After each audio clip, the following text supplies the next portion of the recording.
Edu tizim o'rnatish bo'yicha 3-qadam bu xodim qo'shish jarayoni hisoblanadi. Hozirgi videoda xodim qo'shish jarayonini batafsil ko'rib chiqamiz.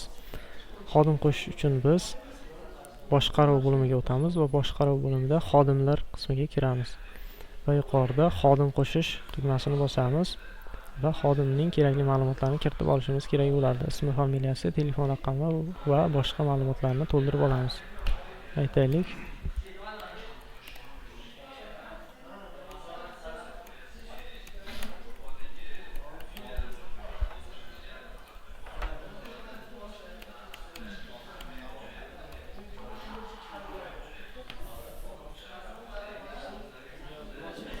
Ish haqini kiritishimiz kerak bo'ladi. Aytaylik, misol uchun 3 million so'm miqdorida oylik oladi deb hisoblaymiz shu xodimni va mana bu yerda o'quv markazidagi vazifasini tanlashimiz kerak bo'ladi. Bunda bizda ikkita o'sha kategoriya mavjud, o'qituvchi hamda moderator. Biz aytaylik o'qituvchi qo'shayotgan bo'lsak, o'qituvchini tanlaymiz va o'quv markazida oylikdan tashqari oladigan foizini kiritishimiz kerak bo'ladi. Biz foizlarni oldingi, ya'ni birinchi videoda ko'rib chiqqan edik, qanday kiritishni. Aytaylik, ushbu o'qituvchi bitta guruh uchun 50% miqdorida qo'shimcha oladi.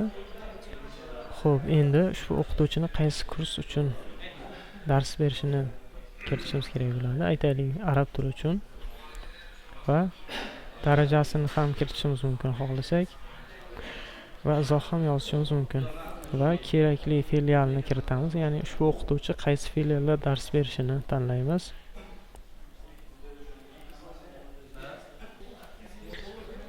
Va biz filialni tanlab olganimizdan so'ng rollardan e'tibor berishimiz kerak bo'lgan jihat, biz o'quv markazidagi vazifasini o'qituvchi sifatida belgilaganimizdan keyin rollarda ham o'qituvchi sifatida kiritishimiz kerak bo'ladi.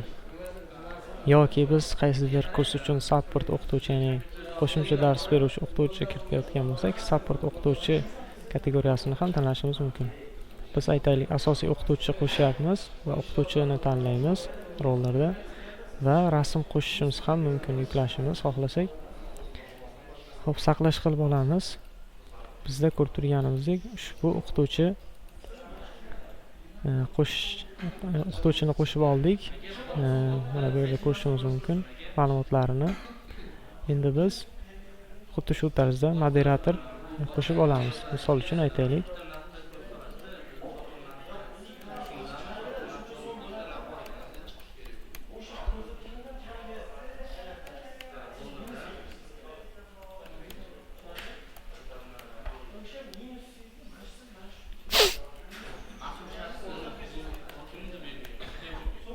ish haqini kiritamiz va o'quv markazidagi vazifasini moderator sifatida belgilaymiz.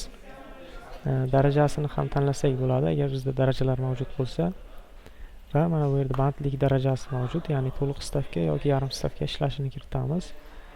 Aytaylik, to'liq stavkada izoh ham yozishimiz mumkin. Filialni tanlaganimizdan so'ng endi mana bu yerda bizda moderator kategoriyasida o'qituvchi va support o'qituvchidan tashqari barcha xodimlar ushbu moderator kategoriyasiga kiradi. Filial direktori, moliyachi, administrator, kassir yoki biz boshqa rollarni ham kiritishimiz mumkin. So'zlamalar orqali aytaylik, biz administrator qo'shyapmiz va administratorni tanlaymiz. Va e'tibor berishimiz kerak, moderator sifatida belgilaganimizdan so'ng biz o'qituvchi yoki support o'qituvchi kirita olmaymiz. Hop, administratorni tanlaymiz va saqlashni bosamiz. Ko'rib turganimizdek, bizda moderator sifatida ushbu xodim qo'shildi. Edu tizim o'rnatish bo'yicha 3-qadam shu xodim qo'shish jarayoni hisoblanadi va o'qituvchi va moderator xodimlari shu tarzda qo'shib olinadi.